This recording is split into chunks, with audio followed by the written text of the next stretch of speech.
नमस्कार, good evening. Money गुरु में आपका स्वागत है। आज इस पर्सनल फाइनेंस शो में हम बातचीत करने जा रहे हैं लोन मार्केट पर। अगर आप पार्टिसिपेट करना चाहें तो प्रश्न हमें मेल और एसएमएस के जरिए भेज सकते हैं। moneyguru@zenetwork.com पर आप अपने प्रश्न मेल कर सकते हैं।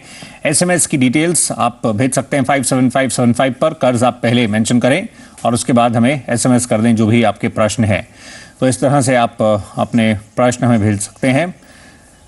कार्यक्रम में पार्टिसिपेट करने के लिए मुंबई स्टूडियो में बलवंत जैन साहब मौजूद हैं जो कि सीएफओ हैं अपना पैसा के। नमस्कार, स्वागत है आपका कार्यक्रम में बलवंत साहब। और आज लोन मार्केट का हम जायजा ले रहे हैं, तो सवाल जवाब के सिलसिले को आइए शुरू करते हैं। पहला प्रश्न जो हम शामिल कर रहे हैं ये प्रश्न नोएडा से है। प्रतीक साहब की तरफ से सवाल है और ये जो प्रश्न है इन्होंने जानना चाहा है, इनको लोन चाहिए एक प्लॉट के लिए एंड साथ में उस पर ये कंस्ट्रक्शन भी करना चाहते हैं, तो उस तरह से इनकी लोन की रिक्वायरमेंट है। स्क्रीन पर आइए इनका सवाल लेते हैं। और इन्होंने जैसे जानना चाहा, ये प्रतीक साहब की तरफ से जो सवाल है ये इनकी क्वेरी है। ये जिस तरह से इनकी बलवंत साहब रिक्वायरमेंट है ये कंपोजिट लोन के श्रेणी में जिस तरह से फॉल करेगी और इसमें ये जब आगे बढ़ेंगे, इन्होंने बताया इनकी एनुअल इनकम जिस तरह से 5 लाख पर एनम है। इसमें कंपोजिट में क्या जब ये आगे बढ़ते हैं जो ऑप्शंस रहेंगे उसमें क्या टाइम बाउंड मैनर में एक समयबद्ध तरीके में क्या उसमें कंस्ट्रक्शन भी जरूरी होगा? ये किस तरह से वर्क करेगा कंपोजिट लोन जो है? देखिए सौरभ जी, ऐसा है कि कंपोजिट लोन जो है वो नॉर्मली सेल्फ कंस्ट्रक्शन के लिए मिलता है, जिसमें आपको जो प्लॉट खरीदते हैं उसके कॉस्ट और उसके ऊपर जो कंस्ट्रक्शन करते हैं दोनों के ऊपर होम लोन मिलता है। परंतु जो ये जो कंपोजिट लोन है उसमें नॉर्मली जो लेंडर्स है वो कंडीशंस लगाती है कि आपको जो कंस्ट्रक्शन है प्लॉट खरीदने के बाद रीजनेबल पीरियड, साल 1.5 साल में शुरू कर देना चाहिए, तो वो आपको कंप्लाई करनी पड़ेगी। और बाकी जैसे ये जो लोन है, जो कंपोजिट लोन है, वो सब जगह से नहीं मिलता है, सब बैंक्स कंफर्टेबल नहीं है। तो जैसे स्टेट बैंक है, एक्सिस बैंक है, आईसीआईसीआई बैंक है, एचडीएफसी लिमिटेड है, वो देते हैं, उनको अप्रोच कर सकते हैं। और बैंक एक पैसा भी डिसबर्स करेगी उसके पहले आपका जो कंट्रीब्यूशन है, जैसे अगर 20 लाख से कम है तो 10% आपका कंट्रीब्यूशन है वो आपको लगाना पड़ेगा। और जैसे जैसे जो कंस्ट्रक्शन की प्रोग्रेस होगी उसके बेसिस पे उसी फेज मैनर में बैंक भी आपको डिसबर्स करेगी। और उसके लिए आपको या तो सर्टिफिकेट वगैरह सबमिट करना पड़ेगा या फोटोग्राफ भेजना पड़ेगा। और बैंक अगर इंसिस्ट कर सकती है कि वो उनका खुद का रिप्रेजेंटेटिव वेरिफिकेशन करने के लिए भेजेंगे। जी, तो इस तरह से कंपोजिट लोन का जो पूरा प्रोसेस है वर्क करेगा और आपके लिए इस तरह से आप इसको लेकर आगे मूव कर सकते हैं। वैसे जनरली जैसे बलवंत साहब, इनका ये भी जानना रहा कि प्लॉट लोन्स में थोड़ा इन्होंने सिर्फ प्लॉट लोन के लिए अप्लाई करने की कोशिश की थी, थोड़ा उसमें इनको मुश्किल हुई है। ये जानना चाह रहे हैं क्या जिस तरह से होम लोन की कंपैरिजन में प्लॉट लोन थोड़ा स्ट्रिंजेंट रहता है, ये कंपोजिट लोन किस तरह से इसको ये एनालाइज करें? देखिए, ऐसा अगर आपको प्योर प्लॉट लोन लेना है तो बहुत कम लेंडर्स देते हैं और उसमें जैसे रेट ऑफ इंटरेस्ट ज़्यादा रहता है, टेन्योर भी कम रहता है, आपको जो खुद का मार्जिन है वो 40% तक आपको मार्जिन लगाना पड़ता है। पर अगर आप कंपोजिट लोन लेते हैं तो सिर्फ आपको अगर 20 लाख से कम अगर दोनों की कॉस्ट है तो 10% ही देना पड़ता है। तो जो और प्लस प्लॉट लोन अगर आपको लेना है तो जो गवर्नमेंट अथॉरिटीज़ है या जो अप्रूव्ड जो रेप्यूटेड डेवलपर है उनसे खरीदेंगे तो ही वो फाइनेंस होता है। पर प्लॉट लोन थोड़ा मुश्किल है, थोड़ा नहीं ज़्यादा मुश्किल है। होम लोन थोड़ा जैसे कंपोजिट लोन है वो थोड़ा उनको इजीली उनके इनकम के बेसिस पे मिल जाएगा। जैसे अगर इनकी जो इनकम है उनका सालाना जितना नेट इनकम है उनका 4 गुने तक मिल सकता है अगर उनकी एज है वो 40 साल या उससे कम है तो। और बाकी जो उनका कितना एक्टिव अर्निंग लाइफ बचा उसके बेसिस पर डिसाइड होगा। जी, आइए अब अगला प्रश्न शामिल करते हैं। इसके बाद जो हम अगली क्वेरी इंक्लूड करेंगे ये कोलकाता से है, अमित चक्रवर्ती साहब की तरफ से है। और इन्होंने जानना चाहा कि इनको इनफैक्ट ऑलरेडी एक रनिंग लोन है और एक एडिशनल लोन की रिक्वायरमेंट है। इनका एक पर्सनल लोन चल रहा है जिसकी EMI 7500 जा रही है पर मंथ। अब इनको एक 15 लाख के एडिशनल होम लोन की रिक्वायरमेंट है। ये जानना चाह रहे हैं क्या ये संभव है, और इन्होंने अपना ईयरली इनकम बताई है 4 लाख की और उसके तहत ये आगे बढ़ना चाह रहे हैं। बलवंत साहब, इनका एक लोन ऑलरेडी है, अगर एडिशनल लेना चाह रहे हैं इसमें जो पहले लोन है जिसकी रीपेमेंट ये कर रहे हैं अगर वो स्मूथ है और अगर ये आगे बढ़ें तो आप इनको कैसे बताना चाहेंगे इनकी जो एलिजिबिलिटी 40%, 45% जो इनकी जो सैलरी है उसके अकॉर्डिंगली जो EMIs फॉर्म होंगी दोनों का क्लब करके ये इसको कैसे लेकर बढ़ें आगे, कैसे आपकी राय रहेगी? क्या इनके लिए मुश्किल होगा जितना ये लोन मतलब देखना चाह रहे हैं? देखिए, आपको फ्रेश लोन कितना मिलेगा वो डिपेंड करता है, अगर आपका कोई एग्जिस्टिंग लोन है उसका कितना टेन्योर बाकी है और आप उसकी कितनी ईएमआई पेमेंट कर रहे हैं। अब जैसे इनका जैसे 4 लाख का इनकम है और 7,500 का एग्जिस्टिंग लोन है, तो 4 लाख के बेसिस पे उनको 14,400 तक का बैंक प्रिज्यूम करती है कि ये अपना यूज कर सकते हैं पैसा कोई भी लोन सर्विस करने के लिए। तो उस 14,400 में से आप 7,500 जो एग्जिस्टिंग है वो ईएमआई निकाल दीजिए तो 6,009 के आसपास बचता है। तो उनको मेरे हिसाब से 7.5 लाख तक का जो होम लोन है वो 20 साल के लिए मिल सकता है 10%। तो जैसे इनको 15 लाख का चाहिए तो 15 लाख का नहीं मिलेगा, और चूंकि उनका ये जो एग्जिस्टिंग पर्सनल लोन है उसका इम्पैक्ट है, प्लस इनका जो एग्जिस्टिंग पर्सनल लोन है उसका अगर सर्विसिंग अच्छा है तो ही दूसरा कोई भी लोन मिलेगा। अगर आपका सर्विसिंग में भी कोई लोन में डिफॉल्ट हो गया तो फ्रेश लोन वैसे भी मिलने में मुश्किल हो जाएगी। अगर सर्विसिंग ठीक है और इतना जैसे आपने बताया इनको इतना मिल सकता है, लेकिन जो इनकी रिक्वायरमेंट है यानी अगर उतना ही लेना चाहते हैं तो फिर ये जॉइंटली एक्सप्लोर कर सकते हैं, मतलब किसी के साथ मिलकर लोन लेने पर। हाँ सौरभ जी, ये आपने सही बात बताई कि अगर आप सिंगल एप्लीकेशन करते हैं तो जो लेंडर है वो आपकी ही इनकम कंसीडर करता है।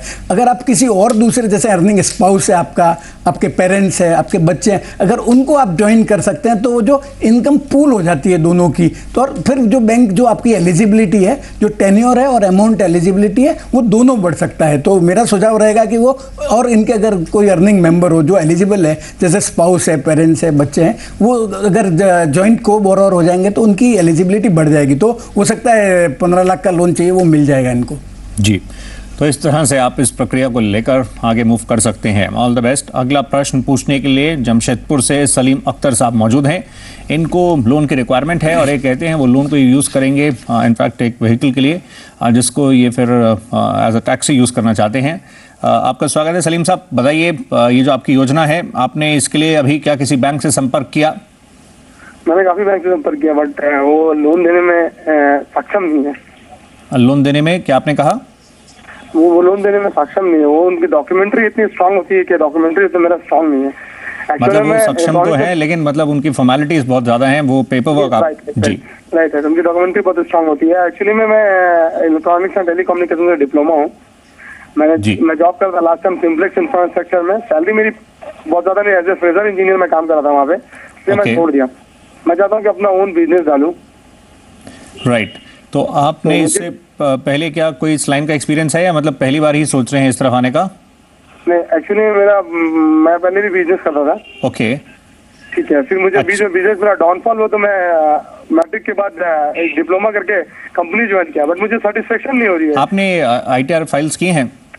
नहीं, आईटीआर फाइल क्योंकि मेरी सैलरी बहुत कम थी वहाँ पे। मैंने बस कहा ना आपको राय दिलवाते हैं इसको लेकर। आपका अकाउंट कहाँ पर है, किस बैंक में है? सॉरी, आपका अकाउंट कहाँ पर है, किस बैंक में खाता है? IDBI में। ओके, कितने साल से है? ये तकरीबन 4 साल हो गया। 2008 से। इससे पहले क्या कोई लोन लिया किसी प्रकार का कभी? कोई भी नहीं, कोई लोन नहीं लिया। ओके, बलवंत साहब आप इनको कैसे बताएंगे ये जो लेना चाह रहे हैं उस व्हीकल के लिए टैक्सी में यूज़ करना चाहेंगे, मतलब कमर्शियल व्हीकल के फॉर्मेट में, मतलब उसको ये यूज़ करना चाहेंगे। आप इनको कैसे समझाएंगे ये नॉर्मल व्हीकल्स में जो ऑफर्स रहती हैं उनकी तुलना में जब आप इसके साथ कंपेयर करेंगे और ये भी आगे जब बढ़ना चाहेंगे, इसमें लेंडर क्या कुछ देखेगा, इसकी किस तरह से फाइनेंसिंग पूरी वर्क करती है? देखिए सौरभ जी, गाड़ी के लिए जो जैसे टैक्सी ये रन करना चाहते हैं उनको लोन लेना है तो ये ओरिएंटल बैंक का एक स्कीम है।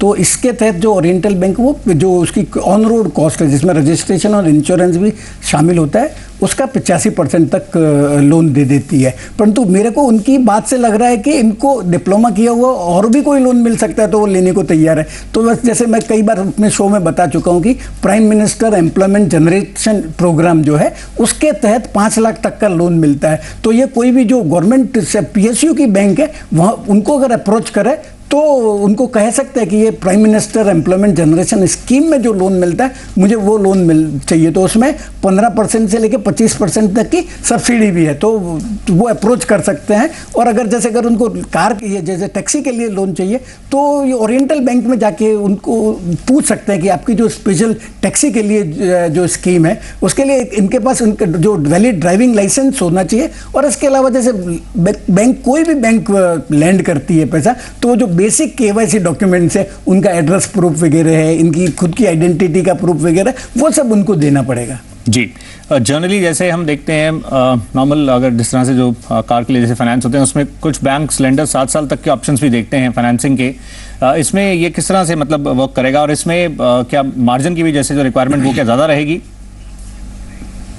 अब जैसे जो कार लोन, जो टैक्सी के लिए जो लोन है वो 5 से 10 लाख तक का मिलता है, परंतु इनको जो जितना लोन ले रहे हैं उसकी 50% तक की जो वैल्यू का या तो कोई इमूवेबल प्रॉपर्टी या कोई लिक्विड एसेट वगैरह वो कोलेट्रल रखना पड़ेगा। और ये जो ओरिएंटल बैंक की जो स्कीम है उसमें जो लोन है वो 5 साल तक का है और शुरू के 3 महीने का मोरेटोरियम है जिसमें उनको सिर्फ इंटरेस्ट ही सर्विस करना है। जो लोन रीपेमेंट की ईएमआई है वो शुरू नहीं होगी और जो रेट ऑफ इंटरेस्ट है वो 12.25% के आसपास है, ये जो ओरिएंटल बैंक की स्कीम है उसमें। जी, तो इस तरह से आप इसका बढ़ सकते हैं। बाकी डिटेल स्क्रीन पर है। हम एक छोटे से ब्रेक के लिए रुक रहे हैं। बातचीत आज लोन मार्केट पर हो रही है। आप अपने प्रश्न हमें मेल और एसएमएस के जरिए भेज सकते हैं। कई और प्रश्न आ रहे हैं, हम उनको शामिल करेंगे बस कुछ ही देर में जब हम लौट कर आते हैं।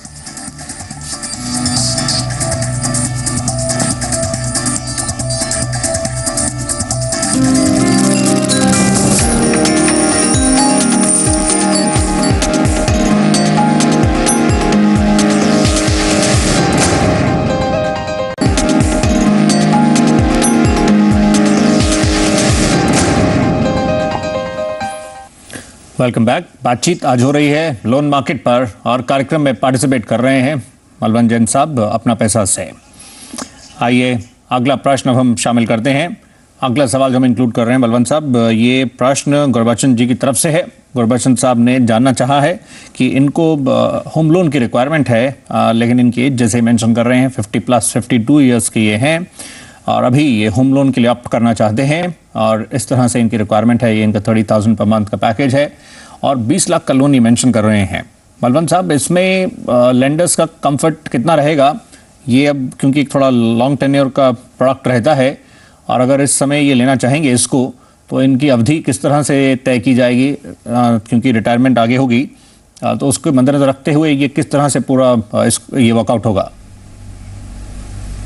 देखिए सौरभ जी, ऐसा है कोई भी लोन अगर आप लेते हैं तो लेंडर ये जरूर इंश्योर करना चाहेगा कि उसकी जो लोन की जो पूरी भरपाई है वो तब जब तक आप कमाते हैं तब तक पूरी हो जाए, मतलब वो आपके रिटायरमेंट के पीरियड में नहीं आए। तो जैसे आप बता रहे हैं इनकी 50-52 की उम्र, मैं प्रिज्यूम करता हूँ इनकी 52 साल की उम्र है, तो जो भी लोन होम लोन इनको मिलेगा वो अगले 8 साल तक के टेन्योर का मिलेगा। तो इनकी जो इनकम है उसके बेसिस पे होम लोन उनको 8 लाख तक का मिल सकता है, क्योंकि टेन्योर इनके पास बहुत कम है, तो 8 लाख से ज्यादा लोन नहीं मिल पाएगा इनको। राइट। पर चाहे तो जैसे इनके कोई अर्निंग सन वगैरह डॉटर वगैरह हो तो वो एज ए को बोरर, जैसे पिछली क्वेरी में बताया अपन ने कि एज ए को बोरर अगर ज्वाइन करते हैं तो जो लेंडर है वो उसके डिस्क्रेशन में है कि वो लोन का अमाउंट बढ़ा सकता है। जी, तो इस तरह से जॉइंटली आप बढ़ सकते हैं, लेकिन जहां तक आपकी खुद की इंडिविजुअल एलिजिबिलिटी की बात है वो इस तरह से आपके सामने स्क्रीन पर रही है और इसके तहत अब आप आगे बढ़ सकते हैं। जहां तक स्टैम्प ड्यूटी, रजिस्ट्रेशन फी, वो भी आपको खुद ही पंप इन करनी पड़ेगी, उसके लिए फाइनेंस अवेलेबल नहीं है। आइए अब अगला सवाल हम शामिल करते हैं। अगली क्वेरी जो हम ले रहे हैं ये प्रसन्नजय साहा साहब की तरफ से दुर्गापुर से सवाल है। इन्होंने जानना चाहा, इनका अभी आउटस्टैंडिंग लोन है स्टेट बैंक से अराउंड अबाउट 12 लाख का और इनको एक टॉपअप लोन की रिक्वायरमेंट है। इन्होंने कहा इनको अभी लोन स्टार्ट हुए, जिस तरह से जब डिस्पोजल स्टार्ट हुए मार्च में इसी साल ये स्टार्ट हुआ है और अब ये आगे बढ़ना चाह रहे हैं, जानना चाहते हैं कि इसके लिए कैसे बढ़ सकते हैं। जो टॉपअप लोन रिक्वायर्ड है वो अनदर 4 लाख की रिक्वायरमेंट है। इनका सैलरी अकाउंट भी वहीं पर है। बलवंत साहब, इसमें कुछ पहलू, इनका एलिजिबिलिटी एक तो किस तरह से उसके अकॉर्डिंगली जो पहले लोन तय हुआ है उसमें अगर हाइक हुई, इनकी सैलरी में कुछ बढ़ोतरी हुई, एलिजिबिलिटी बढ़ी है किसी प्रकार से, या साथ में इनका ये जो सर्विसिंग जिस तरह से हो रही है वो भी देखा जाएगा, लेकिन उसको भी अभी 5 महीने ही हुए हैं। तो इसको लेंडर कितना कंफर्टेबल होगा, जो एग्जिस्टिंग लेंडर है वो किस तरह से जज कर पाएगा इतने छोटे अरसे में ही कि इनका किस तरह का ये पूरी सर्विसिंग है? क्या उसके लिए और समय भी लग सकता है? देखिए सौरभ जी, ऐसा है कि जो स्टेट बैंक का होम लोन है उस पर टॉपअप लोन का जहाँ तक सवाल है, तो स्टेट बैंक टॉपअप लोन देने के पहले कम से कम 1 साल का जो है वो सर्विसिंग जरूर देखती है। तो इनका अगर जब तक 1 साल पूरा नहीं हो जाता तब तक स्टेट बैंक उनका जो टॉपअप लोन है वो कंसिडर नहीं कर सकता। पर नॉर्मली जो टॉपअप लोन है वो मिलता है, जैसे आपने एक बार होम लोन ले लिया, उसको काफ़ी टाइम हो गया, इस बीच आपकी इनकम भी बढ़ गई, आपकी जो प्रॉपर्टी है उसकी भी वैल्यू बढ़ गई, तो जो लेंडर है उसको आप रिक्वेस्ट कर सकते हैं कि मेरी जो एनहांस्ड इनकम है और एनहांस्ड वैल्यू है उसके बेसिस पे मेरे को और एक्स्ट्रा लोन दे दो, तो वो दे सकता है। और नॉर्मली जो स्टेट बैंक की जो रेट है ये टॉपअप लोन की वो 11% के आसपास है। पर उनको शाह साहब को तो जैसे अभी उन्होंने होम लोन सेंक्शन करा है तो इमीडिएटली टॉपअप लोन तो नहीं मिलेगा, और उसमें भी आप जो लोन है आपका उसके सर्विसिंग हिस्ट्री कैसी है वो भी एक बहुत महत्वपूर्ण रोल प्ले करेगा। जी, पर अगर इनको वैसे कुछ और एडिशनल लोन की रिक्वायरमेंट है तो टॉपअप नहीं तो क्या किसी सिक्योर प्रोडक्ट इनके पास कोई ऐसा उसके अगेंस्ट ट्राई कर सकते हैं उस टेंडर के पास, या कहीं और भी मतलब अप्लाई करके ट्राई कर सकते हैं? देखिए ऐसा है कि यहाँ स्टेट बैंक से तो उनको जैसे टॉपअप लोन नहीं मिलेगा। अगर उनको फंड की ज़रूरत है तो अगर इनके पास सिक्योरिटी देने के लिए कुछ है, जैसे कोई अच्छी पेड अप वैल्यू वाली इंश्योरेंस पॉलिसी है, यूनिट्स हैं, एनएससी है, वो दे सकते हैं, और अगर तो उसके सामने सिक्योर्ड लोन ले सकते हैं। और अगर सिक्योरिटी देने के लिए कुछ नहीं है परंतु अगर वो उनका एम्प्लॉयर का रेपुटेशन अच्छा है, एम्प्लॉयर का नाम अच्छा है, तो ये पर्सनल लोन के लिए भी अप्लाई कर सकते हैं। पर मेरा सुझाव रहेगा कि जहाँ तक वो पर्सनल लोन नहीं लेना चाहिए, क्योंकि पर्सनल लोन में रेट ऑफ इंटरेस्ट है वो बहुत बहुत ज़्यादा लगती है as compare to other loans.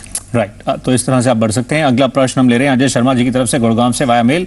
इन्होंने जानना चाहा, इनको ये ट्रैवलिंग के लिए इनको लोन की रिक्वायरमेंट है, ये अब्रॉड जाना चाह रहे हैं और ये 2 महीने बाद इनका ये प्लान है ट्रिप, जिसके तहत ये चाह रहे हैं 3 से 4 लाख लोन, अगर कहीं से इनको ये 3 to 4 लाख का लोन मिल सके।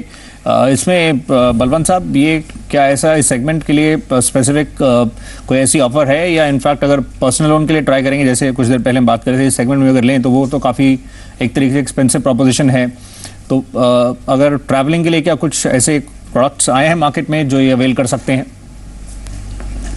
जहाँ तक मेरी जानकारी है Saurabh ji, bank of India के पास में एक स्टार हॉलीडे लोन स्कीम है जिसमें आपको ट्रैवल के भले इंडिया के अंदर या आउटसाइड इंडिया जाना हो तो वो लोन देते हैं, जिसमें 2 लाख तक का तो बिना कोई सिक्योरिटी के है, और उसके ऊपर लोन 10 लाख तक का मिलता है, और उसके लिए आपको जो प्रोसेसिंग फीस है वो 2% लगती है। मिनिमम प्रोसेसिंग फीस है वो 1,000 रुपया है, और मैक्सिमम प्रोसेसिंग फीस की भी कैप है वो 10,000 के आसपास है। और अगर आप जैसे अगर 2 लाख के ऊपर ले रहे हैं तो सिक्योर्ड लोन है, तो उस पर रेट ऑफ इंटरेस्ट 13-13.5% है, और अगर 2 लाख तक का ही अनसिक्योर्ड लोन लेते हैं तो 14.25% के आसपास का रेट ऑफ इंटरेस्ट है। और अगर वैसे मेरा तो सुझाव रहेगा कि ऋण लेके कोई भी खर्चा नहीं करना चाहिए, तो ये उनके जो फाइनेंशियल प्लानर है या चार्टर्ड अकाउंटेंट है उनसे भी ओपिनियन ले सकते हैं कि घूमने जाने के लिए इनको लोन लेना चाहिए या नहीं लेना चाहिए। जी, अच्छा, वैसे अगर जिस तरह से आजकल इंडियंस काफ़ी हम देख रहे हैं बढ़ चढ़ कर ट्रैवल कर रहे हैं और अब्रॉड भी काफ़ी जा रहे हैं बड़ी संख्या में, तो इसमें स्पेस में अगर लोग अवेल करना चाहें तो मतलब विकल्प ज़्यादा नहीं है, मतलब सीमित ही हैं, मगर वो कॉल उनके लेना चाहें ना लेना चाहें, लेकिन ऑप्शंस ज़्यादा नहीं है। हाँ, मतलब ऐसा है सौरभ जी कि आप उसको एग्जैक्ट ट्रैवल लोन नहीं बोल सकते, पर आपके पास अगर सिक्योरिटी वगैरह देने के लिए कुछ है, कोई भी असेट देने के लिए, तो आप कभी भी वो गिरवी रख के उसके सामने लोन ले सकते हैं, और जैसे ही बाकी की ईएमआई आती है वैसे आप ईएमआई पेमेंट कर सकते हैं और उसको आप ट्रैवल के लिए यूज कर सकते हैं। जी, आइए हम आखिरी प्रश्न शामिल करते हैं, नोएडा से अमित जैन की तरफ से है। अमित जैन ने कहा ये हायर स्टडीज के लिए विदेश जाना चाहते हैं, इनको लोन की रिक्वायरमेंट है एजुकेशनल लोन की 6 लाख की, लेकिन इन्होंने उसमें साथ में ये भी मेंशन किया है कि सिक्योरिटी देने के लिए किसी प्रकार से कोई इनके पास नहीं है, कोई एसेट जिसके अगेंस्ट ये लोन के लिए आगे बढ़ सकें। ये इंटरेस्टिंग है। इन्होंने कहा इनका एडमिशन भी हो चुका है। इन दैट केस बलवंत साहब, अगर ये इनका एडमिशन हो गया है, ये डिजर्विंग है, लेकिन ये फाइनेंसेस की वजह से ऐसा कोर्स को आगे नहीं लेकर बढ़ पा रहे हैं, तो इनके सामने विकल्प किस तरह से रहेंगे? क्योंकि अगर 4 लाख प्लस है तो कोलैटरल तो रिक्वायर्ड है, लेकिन क्या ऐसे डिजर्विंग केसेस में अगर कहीं अच्छी जगह एडमिशन हुआ है, आगे जॉब प्रोस्पेक्ट्स ब्राइट हैं, तो क्या थोड़ा रिलैक्सेशन किया जा सकता है या ये नॉर्म्स जिस तरह से हैं वो उसी तरह से वर्क करते हैं? देखिए सौरभ जी, ऐसा है, आईबीए की गाइडलाइंस है, उसके वो मैंडेटरी है। मैंडेटरी इन द सेंस कि वो मिनिमम कंप्लाई करना चाहिए।